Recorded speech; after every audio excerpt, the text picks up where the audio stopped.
Okay.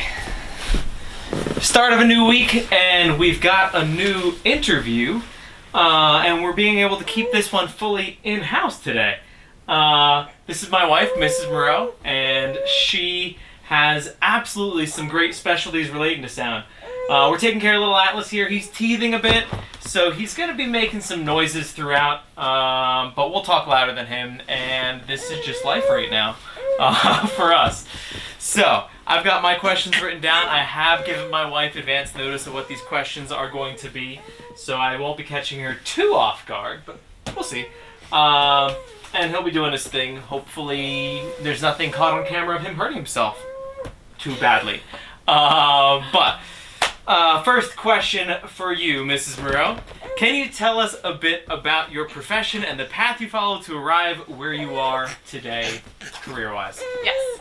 I am a speech-language pathologist. I went to Westchester University. I got my Bachelor's of Arts in Communicative Sciences and Disorders, and then went on for my Master's degree for Communicative Sciences and Disorders. I currently work with pediatric feeding.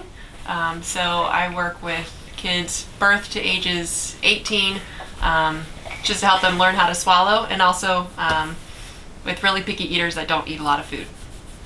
Thank you. Being a physics teacher is very different than being a speech-language pathologist, but the topic of sound is one of the very few areas where you and I overlap, where we'll share articles and we'll share ideas and things about that.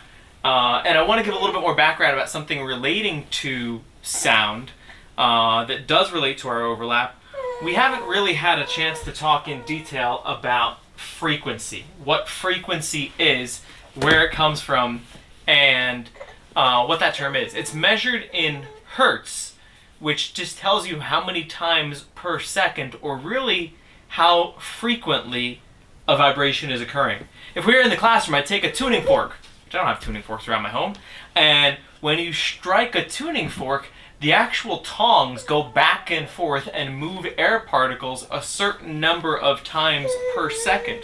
And like a middle C, this is a kid's stylophone. I don't know for sure if that's actually middle C. I think it is, or it's a C of some sort. C is going to be about 256 hertz. And that means that even that little red metal piece, when I strike that, it actually has a vibration that is occurring 256 times per second. And the whole way up the octave, you are actually having an increased number of vibrations per second. We won't go into incredible detail because we just don't have time, but it's worth noting that when you go up an octave from this C to that C, you actually double in frequency. So this would be about 256 hertz, and that would be about 512.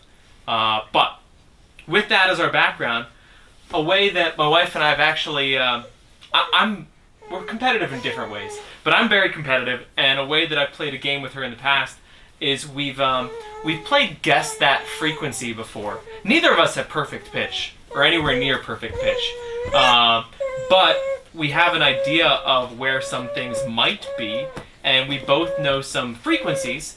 So with that in mind, I asked her to grab an item to kind of force me to guess and figure out what a frequency might be, and I grabbed an item as well. So, Mrs. Moreau, could you present your item? I don't know what's going on with this. My item is an empty baby food jar made out of glass, and there's a couple of fun frequencies, but I'm going to choose one up top. And there's let me fix the microphone for a second here. So that frequency, it sounds somewhat close to a C. Fix the microphone. So I have a way of checking it. Can you get it to ring any longer? What if you hit the side? Does it ring any longer? Don't shatter it on our baby. Let me see if I can actually check what it actually is, but I'm gonna guess, so it's a higher one. I'm gonna just throw a guess out there and say, I'm gonna go ahead and say 1100. as my guess for that one. It's pretty high up. I don't know if this is even going to register on our little spectrum analysis. Can you do it over near the microphone?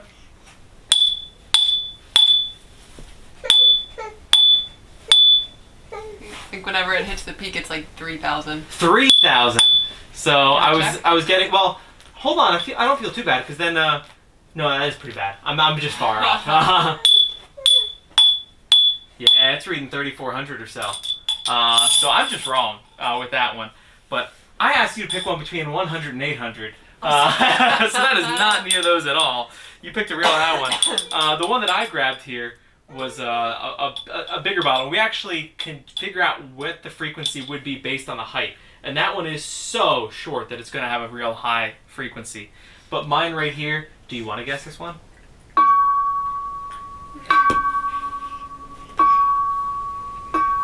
I'm bad with numbers.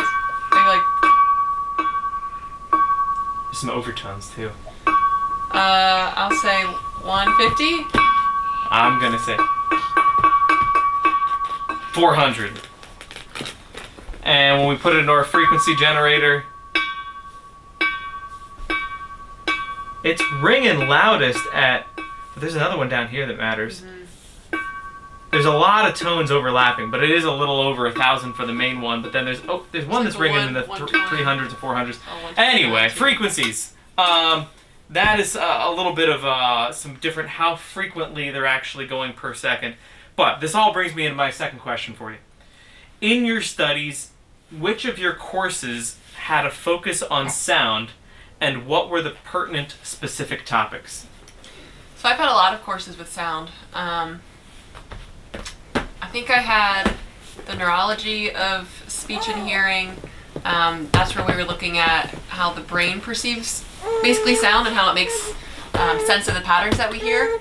Then I had the science of sound and hearing, so that's similar to what you'd be teaching your students, looking at periodic and aperiodic waves and frequency and the science behind actual sound. Let's see, I had speech sound disorders, so what happens whenever kids or adults don't speak clearly, kind of what happens to the sound and how it's distorted, and then hearing disorders. So how does it affect really your everyday life if you don't really hear well? And what does that look like, and then how do you treat if you're not hearing well? Thank you. Awesome. So you have had a lot of experience with different sounds. I wrote a bit here for this next question. I said hearing loss is way more prevalent than a lot of people realize. And while your hearing does deteriorate as you get older, hearing loss is not at all limited to the elderly. Listen, talking. 1 in 8 people over the age of 12 have a measurable hearing loss in both ears. I'm going to say that again. 1 in 8 people over the age of 12 have a measurable hearing loss in both ears. That's crazy. I've had students this year, last year, most years that have measurable hearing loss in both ears. So, here's the question for you. Yeah. Knowing you know about how prevalent hearing loss is, but knowing that, can you tell us more, this is good stuff here, about how hearing loss actually impacts a person's speech? Yeah, so there's a couple of different ways. So early on, if kids have a congenital hearing loss, or if they have a hearing loss from birth, or if they have an acquired hearing loss somewhere along the road, they are not going to be able to hear the different speech sounds that is coming from their mom and their dad or their caregivers. So then they're just not going to develop speech the way a typical developing child would. And so they're just not going to say their speech sounds right. And they might think that they're repeating everything exactly correct, but that's going to kind of set them up so that they don't really understand really how to speak normally. And then on a different level, you know, if you're not hearing everything that goes on around you, and there's different levels of that, it's going to impact your day-to-day life. It can impact how well you perform at your job. If you're just hearing the crux of what everybody's saying, or the majority of what everybody's saying, but then you kind of miss the last word. The last word can be really important, and you know, you could just be known as like the person that like they just don't hear as well, or it could like they could just kind of brush it off because they're funny. But it kind of will impact your personalities to some point. We find some people with hearing loss, they either are kind of like funny or jokester or kind of brush off their hearing loss, or they can be more reserved. And you know, the biggest part with that is hearing loss. It impacts your social life, it impacts your job, and impacts so much. Thank you. Going right on to my next one here. I truly think hearing loss is a little bit scary. I wish we were in the classroom because I've got big speakers that we play really loud sounds with, and we talk about some different cool things with seeing some of those and even knocking things over. We look at stuff about how loud of a sound it actually takes to kill you. There's some really cool stuff that I wish I could be showing you in the room, but we're incredibly abbreviated in this. Mrs. Moreau, you know that when my dad was younger than I am now, he had a seemingly normal ear infection in one of his ears, and after that he never regained his full hearing in that ear. Now he has to wear a hearing aid. Not all hearing loss requires a hearing aid. What determines whether someone might need a hearing aid or not? Yeah, so you can have hearing loss due to noise exposure. So for example, if you are listening to music really loud for a certain amount of days or years, that can impact your hearing. But really we're looking for hearing loss at the level of 250 hertz, between that and 8,000 hertz. And so as a speech pathologist, we kind of refer to this as like the speech banana. So if you look at an audiogram, which is the visual representation of hertz, and then decibels, which is the loudness. The speech banana is kind of gonna be like in the first quarter of it. So at lower frequencies, there's your nasal sound. So like your M is in mom, N is in Nancy, and then up towards 3,000, 4,000, up to 8,000, you have different speech sounds like the S sound. Cat's biting the microphone. S sound or TH sound, or P sound. Different sounds that don't have a lot of voice. If you think about it, if you can't hear like S or TH or like the SH sound, like shh, really at all, think about how many times that occurs in normal speech. You just don't hear that, and then you're left to your own devices to kind of fill in the blank of what happened. So, you know, if somebody does have a hearing loss within those ranges, then of course a hearing aid would be necessary. But a way that they'll determine if you need a hearing aid or not is if, you know, one, if you're safe, if you have enough hearing to be safe when crossing the road, or just safe in your own home. If it impacts your job performance, and your social life, if it's making a big enough impact on your life that, you know, you really could use some help, that's important to go ahead and look into a hearing aid. Then it could be different based on your profession. I think the interview from last week, like the guy would always wear the earplugs because his ears, that was his profession. So if you are into music, or if you are into something else where you need a very keen ear, you better be protecting your hearing. But like if you are working in any other type of location, or if you're a teacher or something like that, yes, your hearing's important, but it's not, you know, as important. So maybe you wouldn't get a hearing aid quite as soon. Thank you. Atlas, you're doing great. We had intended to get this much earlier in the day, but he has not been cooperating much today. But my last question for you, almost done here. Last question, anything else sound related that you want to share relating to your profession or not? Yes, something that I think is really, really neat. Just punch him in the face, kind of. Dealing with sound is voice. So we'll work with people that have voice disorders, whether they have had a stroke and their vocal folds don't work quite as well. So, you know, their voice is very weak. Or we'll work with people who maybe they just had a weak voice their whole life, or people who want to change how their voice sounds, such as like people who are coming out of a transgender surgery. So we can teach them how to change their vocal tract, which is really in essence just a big tube that you can kind of move around and change up, to then change the frequency of their voice and of their sound. So this is really cool, and one of the cool things that we will work with is people who can't phonate well, so their vocal folds are not really vibrating well, so they have a weak voice.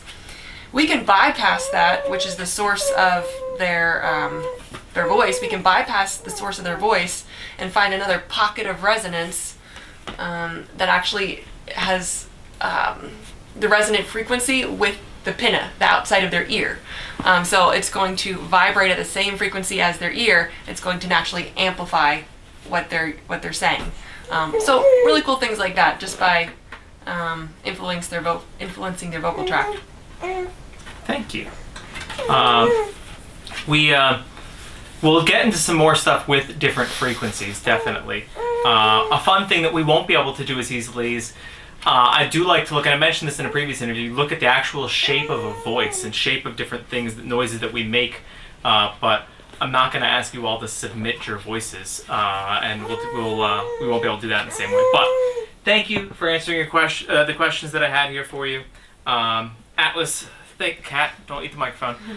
Thank you, Atlas, for being here with us, and we're going to end this one here, and I'll just have I'll tell you right now, the assignment that I'm going to write up in there is basically going to be just telling us 2 things you learned from what I had to share with you, what Mrs. Moreau had to share with you.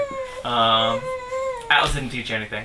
But I don't know when I will see you next, but this is what I had, biggest things for you today. Thank you.